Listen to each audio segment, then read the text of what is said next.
Hello, everybody. It's late Sunday night.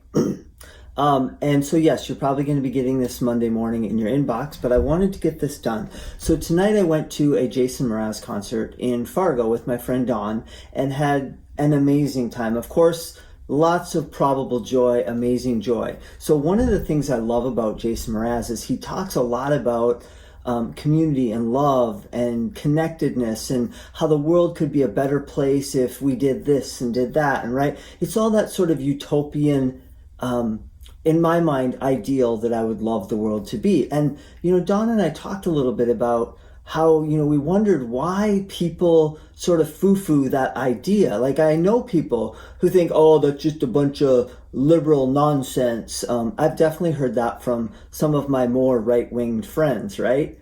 Not all right-wing friends, so stay with me here. I'm not attacking, but I've definitely heard that. Like, oh, it's just nonsense. I don't get that. Why can't we strive to have a world that is about love and community and connectedness? And I don't get it. So anyways, the concert was amazing. I had lots of probable joy.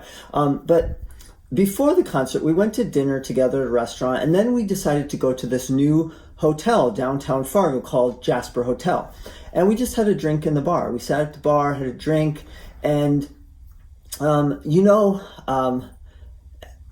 found a little unexpected joy there. So let me just backtrack a little bit. You know that I'm always and often, well, some of you know that I'm often advocating for trans rights. It's sort of become a thing that I think is we used to think gay rights were the last sort of civil rights battle, but trans rights are clearly even more difficult than what gay people have fought for years. So I'm often advocating for trans rights, but I have yet to embrace this idea of what pronouns do you prefer, right? And I'm sure many of you have heard this same thing, right? I have not been able to embrace that. I'm still a big gender user, right? And in my mind, I don't get it, right? But I saw a post from my friend Sarah not too long ago. It might have been on Instagram or it might have been on Twitter, I think. I don't remember. But she made a comment about, how us older people, and I am one of those apparently, why are we fighting with young people who are clearly asking us to use pronouns that they prefer? What's the big deal, she said. Just use they, them. And I thought to myself, do I really want to become this old crotchety person who's unwilling to change?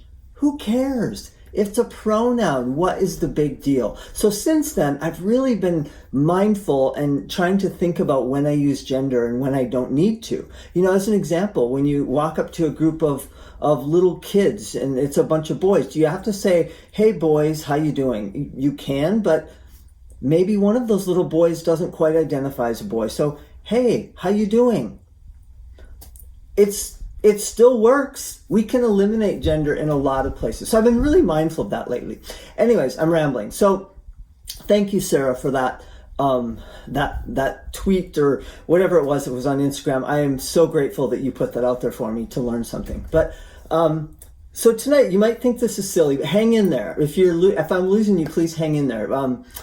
Because it also sort of reminded me of something that I experienced in my own life. Not only as a child, but as a teenager and as a college student. That dreaded question from a closeted gay kid or a kid who didn't even really want to be gay. That dreaded question, do you have a girlfriend? It's a horrifying question for a kid who's struggling to understand who he is. Who they are. See, Sarah, I corrected myself. Who they are. I'm a he, so I recognize myself as he.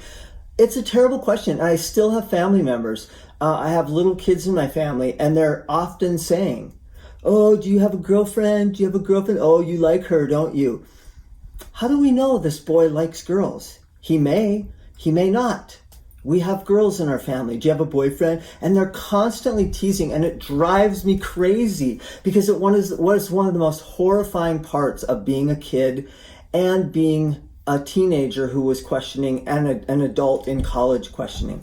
So I implore all of you to stop that if you're doing that, because you really have no idea how hurtful that is to a kid who's questioning and wondering.